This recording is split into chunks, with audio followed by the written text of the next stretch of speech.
Glória a Deus. Amém, Jesus.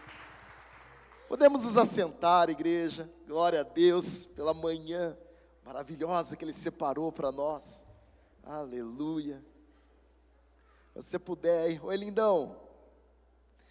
Se você puder olhar para um irmão lindão seu, assim, ou menos lindo, se for o caso, falar para ele: é bom você estar aqui essa manhã comigo. Eu não sou igreja sozinho, eu preciso de você para ser igreja, Roberto. Preciso de você, Luiz. Glória a Deus. Aleluia. Amém. Glória a Deus. Às vezes quando a gente ministra a respeito de dons, alguns ficam assim: mas não é para mim, não é o tempo, será que eu vou ter dons também? Isso daí é para pastor, é para quem está muito tempo no ministério. E eu convido você a pensar da seguinte maneira: imagina você pai aí, temos vários pais aqui. Imagina você pai, você mãe, ou você é um anfitrião, e você coloca assim uma mesa maravilhosa, aquela mesa linda, incrível, aquela iguaria, aquela comida gostosa, aquela comida de mãe, de vó, aquela massa, não sei, aquela carne. Você faz uma mesa assim, um banquete incrível, e você fala assim: ó filho, seguinte, não é para você comer dessa mesa não, tá? Eu pus para você, mas não come. Ó filha, olha essa mesa, é linda, mas isso daqui é só para os irmãos mais velhos, você fica olhando. O que você acharia de um pai desse?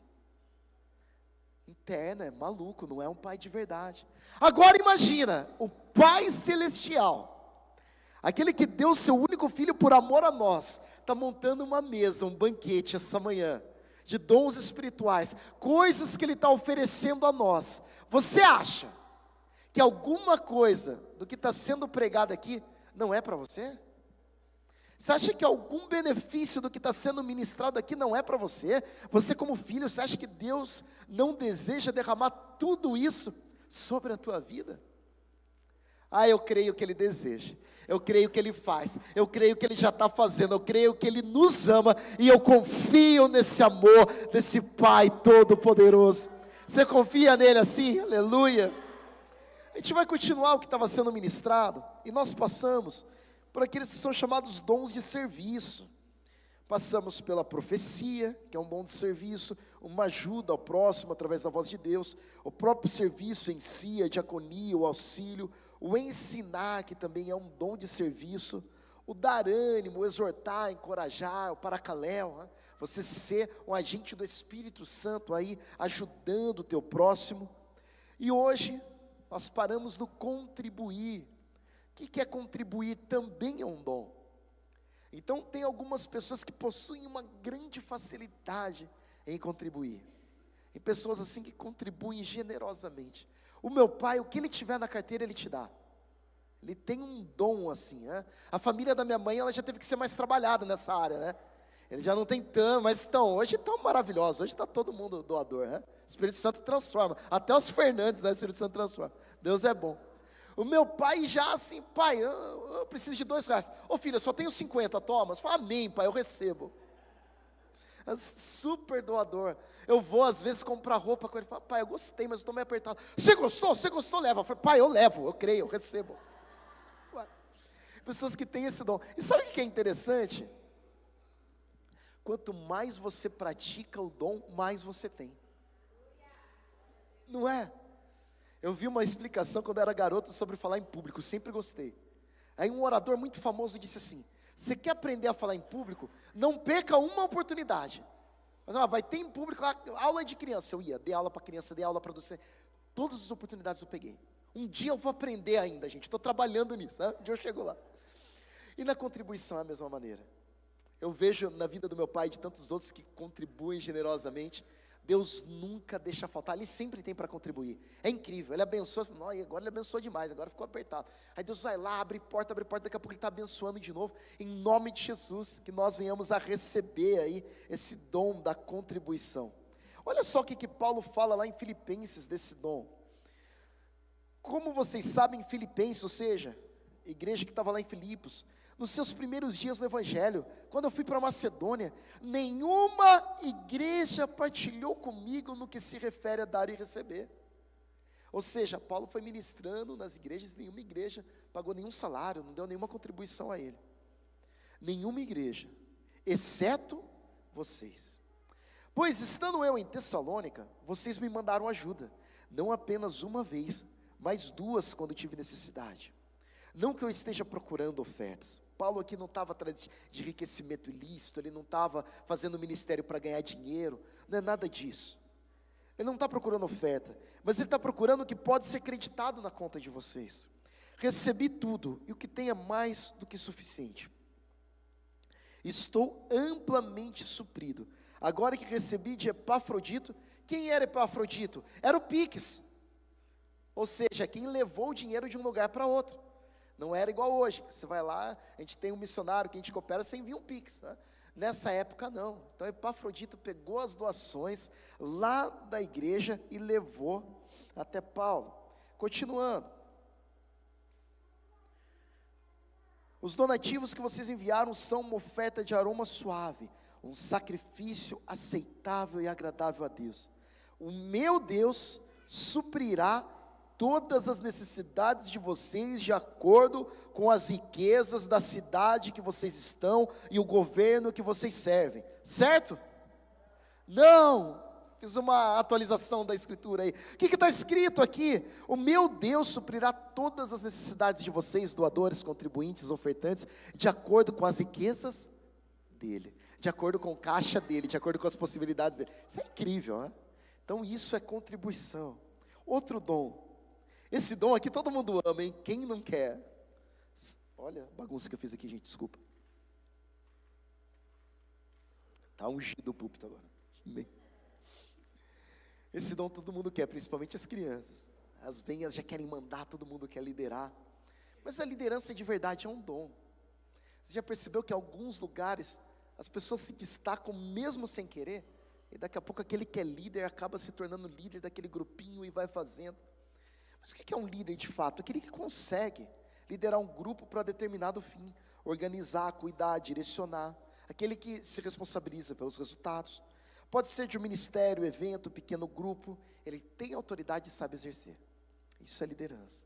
Quando ele monta uma equipe e a equipe consegue alcançar aquele resultado, não apenas consegue, mas a equipe cresce, se desenvolve.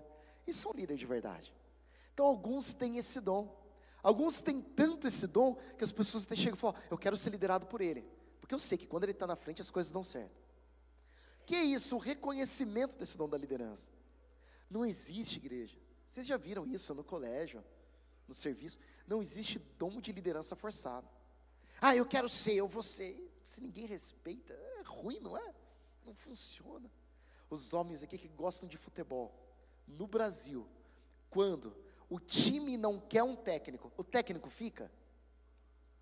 Não fica. Eles boicotam e fazem corpo mole, até que o clube acaba mandando embora. Chega um técnico novo, o time estava perdendo de 3-0, chega um técnico novo, o time ganha. O que aconteceu? O técnico, não, eles não queriam aquele antigo. Então a liderança não é forçosa, a liderança ela é natural, ela parte de um dom daquele que lidera.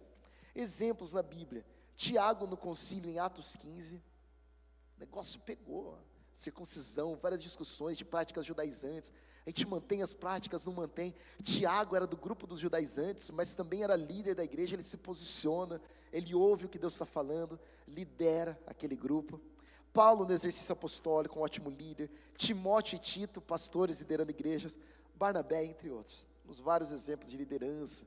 Moisés, Josué, e por aí vai. Olha esse dom, misericórdia. Misericórdia, Deus. Misericórdia é um dom. Ajudar alguém aflito ou que busca auxílio. Diferente de diaconia.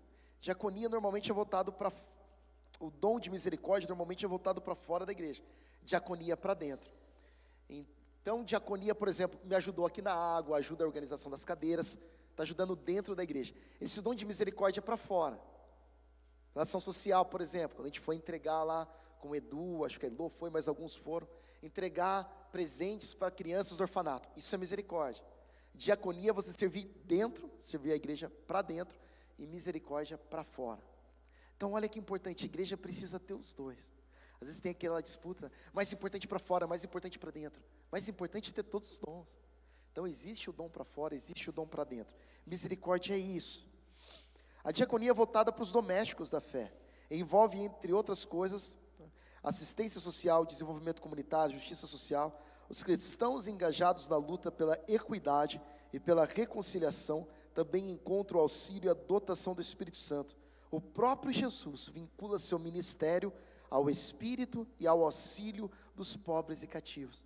O próprio Cristo fala, se você entregar uma água, você entregar uma ajuda ali, uma capa para quem está com frio, você vai estar fazendo para mim. Então a misericórdia é muito preciosa. Olha o exercício da igreja historicamente nesse dom de misericórdia. Olha que incrível. Isso daí é de um livro, História do Cristianismo, do Bruce Schilling, muito acessível. Tem em qualquer livraria aí. Algumas frases que eu peguei de lá. Enquanto os pagãos fugiam das cidades durante as pandemias ou epidemias, os cristãos ficavam para cuidar dos doentes, muitas vezes morrendo por causa disso. Isso daqui são relatos da igreja do primeiro século. A igreja logo depois que ela foi fundada por Pedro. Então, o que falavam dessa igreja na época de Roma? Quando tem epidemia, eles são doidos, eles ajudam os doentes, eles pegam a doença junto e morrem junto. Isso, gente, é dom de misericórdia. Continuando, os cristãos se tornaram conhecidos como aqueles que amavam não apenas os seus, mas também os estranhos. Amar os seus, a diaconia; amar os estranhos, a misericórdia. Os cristãos se opunham ao aborto e ao abandono de recém-nascidos, práticas comuns no império. Depois de alguns dias, dentro da cultura do Império Romano, o pai escolhia se ficava com o filho ou não. Então ele colocava num círculo ali, o pai escolhia se ele continuava com a criança ou não. Então não era igual hoje, que está no ventre, meu filhinho, minha filhinha, festa, chá, revelação. Não, passavam ali alguns dias, depois daquilo, o pai aceitava ou rejeitava. Crianças deficientes, crianças mulheres, geralmente eram rejeitadas.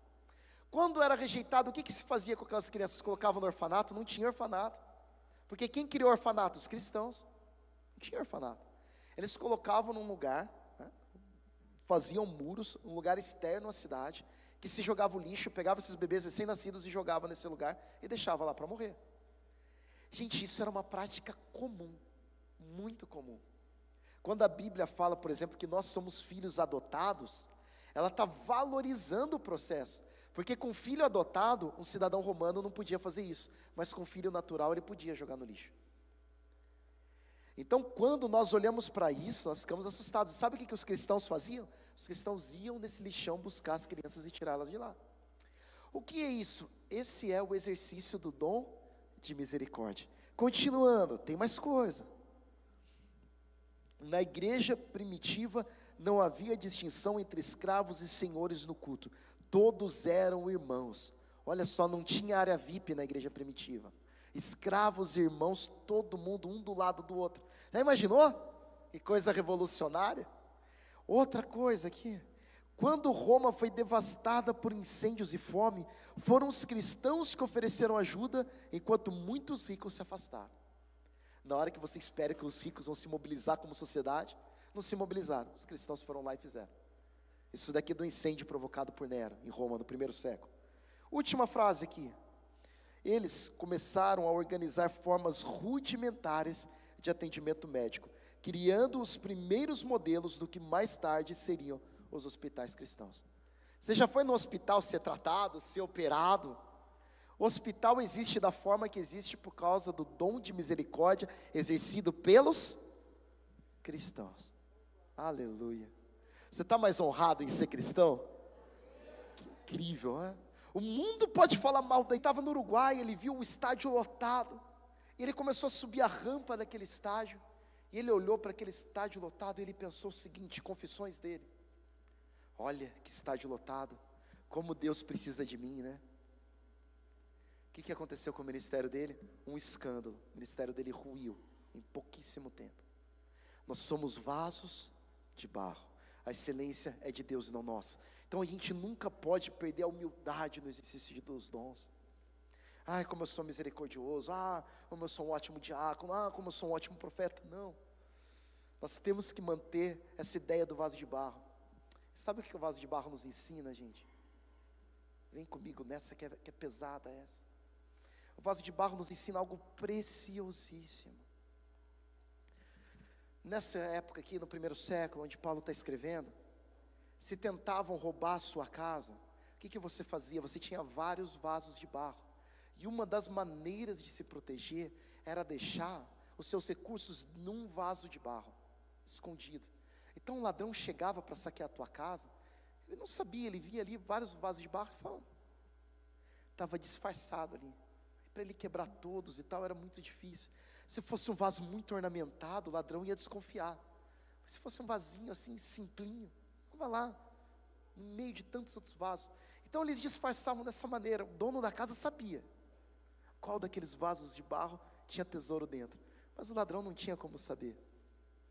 E qual que era o valor desse vaso? Assim como nós vemos no vaso de alabastro, naquela história conhecida. Sabe quando esse vaso ele era realmente útil e valioso? Quando ele era quebrado. E eu passei por algumas quebradeiras aí, nesses últimos meses, nesses últimos anos. Jesus, e quando eu recebi essa palavra, eu falei, glória a Deus. Sabe qual que é uma preocupação nossa, e era uma preocupação minha? Falei, Deus, eu estou ficando muito quebrado, como que eu vou exercer o ministério quebrado? E uma das coisas que Deus colocou no meu coração, assim, que é muito importante, que quando nós somos quebrados aí, que o perfume de Cristo exala através de nós, né? Não é na nossa capacidade humana, não é na nossa habilidade, não é aqui, né, em esbanjar coisas e bênçãos, mas é realmente quando nós somos despedaçados, quando aquele vaso de barro ele é arrebentado, ele é trucidado, ele é moído, aí o que tem dentro dele brota, e o que tem dentro dele é maravilhoso. Glória a Deus, aleluia, amém, Jesus.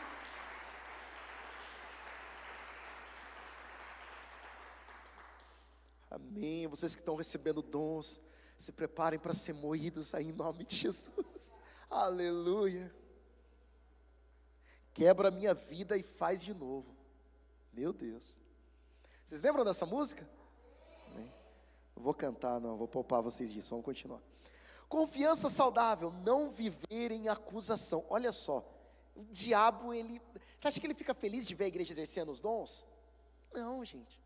Ele vai inventar 1 milhão de coisas. Por isso a gente precisa entender aqui o que é essa confiança saudável.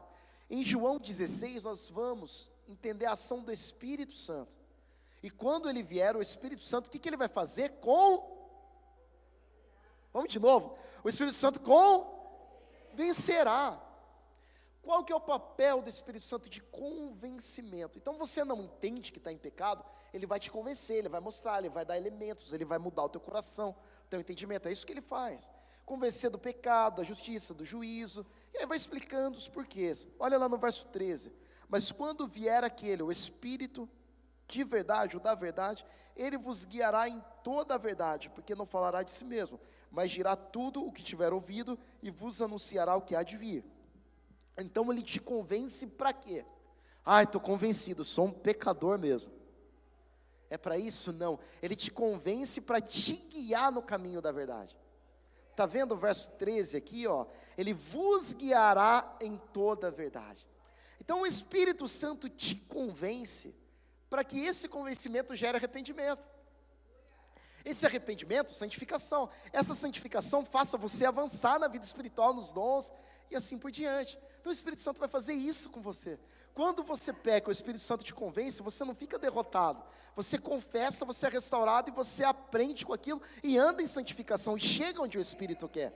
Então o trabalho do Espírito Santo é esse, nos convencer e nos fazer chegar aonde Ele quer. E olha só o papel do inimigo. Apocalipse 12:10, e ouvi uma grande voz no céu que dizia, agora é chegada a salvação e a força, e o reino do nosso Deus, e o poder do seu Cristo, porque já o acusador de nossos irmãos é derrubado, o qual diante de nosso Deus os acusava de dia e de noite. Satanás, o próprio nome Satanás significa acusador, igreja. Então é muito diferente o acusador do convencedor, daquele que convence. O que o acusador faz? Ele te mostra o teu pecado, mas ele te deixa até meio confuso dentro do teu pecado, porque se você sair daquele pecado, ele não tem mais o que acusar. Ele te acusa para quê? Para mostrar que você não tem saída. Ele te acusa para te derrubar no chão. Ele te acusa para impedir a tua caminhada e o teu processo de santificação. Ele te acusa para trazer aquele peso. Ah, não sou digno, isso não é para mim. Ah, mas se você soubesse o que eu fiz, aquilo. Então o acusador, ele trabalha desse jeito. Ele não trabalha para te convencer, ele trabalha para te paralisar. Ele trabalha para te neutralizar. E olha só aqui, para ficar mais claro, vamos discernir, igreja, o convencimento da acusação. Convencimento, o convence para que você se arrependa e cresça espiritualmente, te transformando no processo de santificação. A acusação, você realmente acredita que está em pecado, mas isso vem com peso de desistência, culpa excessiva e desistência do processo de santificação. Aquele que está em acusação desiste. Ai meu Deus, não é para mim, eu não vou ter dom, eu não vou ter salvação, eu não vou ter nada, porque se você soubesse, eu fiz isso, eu fiz aquilo, e a pessoa para. Quantas vezes você vê alguém caminhando e Deus está indo bem, aí ela peca, ou acontece alguma coisa, e ela para, às vezes, de vir na igreja, para de exercer o dom. Acusação. O que é o convencimento? A pessoa entende que pecou, se arrepende e continua no processo. Então existe, igreja, uma diferença enorme, porque o comecinho parece parecido, mas imagina você num avião, indo para algum lugar, e você desvia 1 grau, onde esse avião vai parar? Que é 10 mil quilômetros, lugar totalmente diferente. Por mais que o começo seja parecido, a gente não entenda se é acusação, se é convencimento, o que está rolando. Se você, no meio do seu pecado, vê aquele pensamento, não é para mim, a igreja não é para mim mais, não deu, eu não sou digno, não tenho o que fazer mesmo. E aí você parou de orar, parou de vir à igreja, parou de falar com seus irmãos, não confessou para ninguém. Acusação. Agora se veio a consciência do pecado, e aí naquela consciência você dobrou seu joelho e falou: Senhor, me perdoa. Senhor, eu sou indigno, mas o teu sangue me purifica de todo o pecado. E você confiou na graça, o Espírito Santo te consolou. Gente, você ajoelha em arrependimento, em choro e lágrima, e se levanta em poder, porque você entende cada vez mais que não é por causa de você, que é por causa daquilo que Deus faz através de você, que é por causa do Espírito Santo. O Espírito Santo te levanta, e você caminha em santidade, em graça. Então quando nós tratamos, quando nós avisamos, quando nós conversamos aqui na igreja, sempre a ideia de convencimento. Olha só, por aqui, deixa de fazer isso, porque isso vai ser bom para você, para a pessoa se convencer, e a partir desse convencimento, ela recebeu perdão e caminhar na fé. Acusação, apontamento de dedo, não, a gente não quer isso, a gente quer progressão nos dons. E aí, existe um equilíbrio importante entre humildade e confiança. Você precisa ter uma humildade, você tem que entender que você é um vaso de barro, mas também você precisa ter confiança naquilo que Cristo fez por você. Então quando eu estou ministrando aqui, eu sei da minha incapacidade, da minha debilidade, eu sei que eu sou um vaso de barro, eu sei que Deus pode me tirar e colocar alguém 10 vezes mais do que eu sei que pode vir uma pessoa e falar uma única frase, ter a unção e acabou. Eu sei que eu não sou nada, preciso entender isso, eu sou um vaso de barro. Agora eu também preciso, no lado da confiança, ter plena certeza que eu sou perdoado em Cristo. Sentido para vocês? Né? Eu não posso subir aqui e falar: ai meu Deus, quem sou eu? O que eu vou pregar? Aí é difícil. Se o pastor chegar nessa confiança, acabou, vai sair todo mundo correndo. Eu vou pregar sim em autoridade, porque dos meus pecados eu me arrependi, eu tenho andado em santificação, eu creio naquilo que Deus fez para mim, esse dom é para mim, sim, eu creio naquilo que Deus vai fazer na igreja. Então a gente precisa ter essa confiança naquilo que Deus está fazendo em nós, entendendo a diferença do papel do inimigo e do acusador. Então quando você for exercer um dom, sabe o que o diabo tenta fazer com muitos? Acusar. Quem é você? Imagina, olha o seu passado. E aí, se aquilo veio do diabo, você vai parar. Se aquilo veio de Deus, você vai orar, pedir perdão e confiar no perdão de Deus. Você vai falar: meu passado é esse mesmo, só que na cruz do Calvário meu passado foi apagado. A gente precisa ter essa diferença, igreja, né? E para isso a gente precisa exercer os dons dessa fé. Você já imaginou o apóstolo Paulo se ele vivesse sem acusação? Ele matou o Estevão. Matar o Estevão. Tivesse matado um ou outro aí. Matou o Estevão, gente. Brinques, tá? Brinques. A pessoa, o melhor diácono, imagina uma igreja de 5.000 diáconos, ele era o top. Ele conversava com os gregos, com os judeus, convencia todos. Não tinha argumentos. Você já assistiu aqueles debates no YouTube, assim, católico contra pastor, pastor contra ateu, né? Aí você vê um argumento, outra, aquela loucura. Gente, Estevão, num debate daquele, não ia ter para o Estevão. Não tinha argumento contra o Estevão. Eles tinham que tapar o ouvido e gritar, porque eles não podiam resistir à unção que estava em Estevão. Paulo vai lá e mata Estevão. Imagina se Paulo ficasse na acusação. Essa lista de dons e serviços que a gente leu, sabe quem que escreveu? Paulo. O maior missionário do primeiro século, Paulo. Possivelmente, se não fosse Paulo, a gente não estava sentado aqui convertido. Se ele tivesse caído na acusação, Pedro, imagina Pedro caído na acusação. Ele não caiu, na hora que Jesus chegou até ele, Jesus o resgatou, Jesus o consolou, Jesus o encorajou. Falou: Pedro, você vai apacentar as minhas ovelhas, você vai exercer o seu chamado, eu te levanto hoje, Pedro, aleluia. É nisso, é nessa certeza que a gente precisa confiar. Convido você a se levantar nesse instante.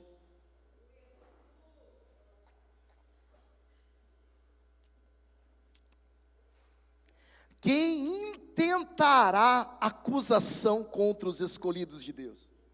É Deus quem os justifica.